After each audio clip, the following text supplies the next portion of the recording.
মদিনার উহুদ পাহাড় 8.5 কিলোমিটার লম্বা, এত বড় পাহাড়, এত দূরত্ব, এত উঁচা যে মসজিদে নববীর এখান থেকে বারান্দা থেকে সেহান থেকে দাঁড়াইলেই কি দেখা যায়?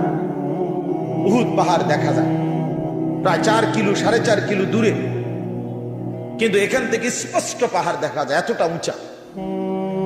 তাহলে এত উঁচু এত লম্বা পাহাড় স্বর্ণ বানিয়ে দিলে আল্লাহ নবী সাল্লাল্লাহু আলাইহি ওয়াসাল্লাম বলেন সে আরো একটা চাই। এরপরে নবী বলেন, শোনো বনি আদম, লান ইয়ামলাআ ফাহু ইল্লা তুরাব। হায়, এই সাহাবীকে ডাক দিয়া বলছে, উবাই ইকরা আলাইয়া কোরআন শরীফ পড়ো, শোনাও। তিনি বলেন, আমি শোনাবো আপনাকে? আমরাই তো শুনি আপনার, আপনার সামনে আমি কোরআন পড়বো, এই সাহস তো আমার নাই। আল্লাহ সাল্লাল্লাহু আলাইহি ওয়াসাল্লাম বললেন, আল্লাহ তাআলা তোমার নাম বলে আমাকে আদেশ করেছেন তোমার কোরআন পড়া।